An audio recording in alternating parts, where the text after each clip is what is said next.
राधे राधे भक्तजन। भगवत गीता के अध्याय 9 में परम गुहा ज्ञान के बारे में बताया गया है, तो आप इसे ध्यानपूर्वक सुने। अध्याय 9 से श्लोक 6 में बताया जा रहा है, यथा आकाशम स्थिता नित्यम वायु सर्वतम सर्वत्रगम महान तथा सर्वाणि भूतानि मत अस्थानि इति उपधारण्य। इस श्लोक का हिंदी में अनुवाद है भक्तजन, जिस प्रकार सर्वत्र परिवहनमान प्रबल वायु सदैव आकाश में स्थित रहती है, उसी प्रकार समस्त उत्पन्न प्राणियों को मुझ में स्थित जानो। अब इस श्लोक का विस्तार में अध्ययन हुआ है। सामान्य जन के लिए यह समझ पाना कठिन है कि इतनी विशाल सृष्टि भगवान पर किस प्रकार आश्रित है, किंतु भगवान उदाहरण प्रस्तुत करते हैं जिससे हमें समझने में सहायता मिले। आकाश हमारी कल्पना के लिए सबसे महान अभिव्यक्ति है और उस आकाश में वायु विराट जगत की सबसे महान अभिव्यक्ति है।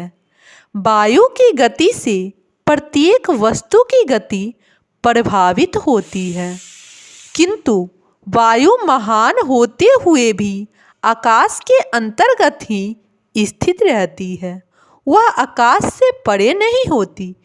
इसी प्रकार समस्त विचित्र विराट अभिव्यक्तियों का अस्तित्व भगवान की परम इच्छा के फलस्वरूप है और वे सब इस परम इच्छा के अधीन हैं।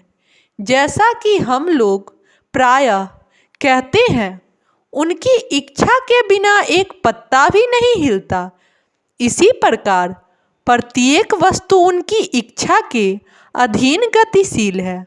उनकी ही इच्छा से सारी वस्तुएं उत्पन्न होती है, उनका पालन होता है और उनका संहार होता है। इतने पर भी प्रत्येक वस्तु से उसी तरह पृथक रहते हैं जिस प्रकार वायु के कार्यों से आकाश रहता है।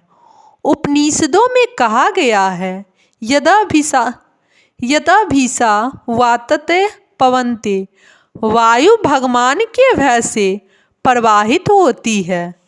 बृहदारण्य उपनिषद में कहा गया है, एतस्य वा अक्षरस्य प्रशासने गार्गी सूर्य चंद्रमसे विभूति तिष्ठने, एतस्य वा अक्षरस्य प्रसांगे गार्गी ध्रुवा पृथ्वी वयो विधिन्ते तिष्ठ। भगवान की अध्यक्षता में परमादेश से चंद्रमा, सूर्य तथा अन्य विशाल लोक घूम रहे हैं। ब्रह्म संहिता में कहा गया है, यह सूर्य की गति का वर्णन है। कहा गया है कि सूर्य भगवान का एक नेत्र है और इसमें ताप तथा प्रकाश फैलने की अपार शक्ति है, तो भी यह गोविंद की परम इच्छा और आदेश के अनुसार अपनी कक्षा में घूमता रहता है। अतः हमें वैदिक साहित्य से इसके प्रमाण प्राप्त हैं कि यदि विचित्र तथा विशाल लगने वाली भौतिक सृष्टि पूरी तरह भगवान के वश में है। इसकी व्याख्या इसी अध्याय के अगले श्लोक में की गई है। श्लोक 7 में बताया जा रहा है, हे कुंती पुत्र, कल्प का अंत होने पर सारे प्राणी मेरी प्रकृति में प्रवेश करते हैं और अन्य कल्प के आरंभ होने पर मैं उन्हें अपनी शक्ति से पुनः उत्पन्न करता हूँ। अब इस श्लोक का विस्तार में अध्ययन हुआ है। इस विराट भौतिक अभिव्यक्ति का सृजन, पालन तथा संहार पुण्यता भगवान की परम इच्छा पर निर्भर है। कल्पक्षय का अर्थ है ब्रह्मा की मृत्यु होने पर ब्रह्मा 100 वर्ष जीवित रहते हैं और उनका एक दिन हमारे तुल्य है। रात्रि भी इतने ही वर्षों की होती है।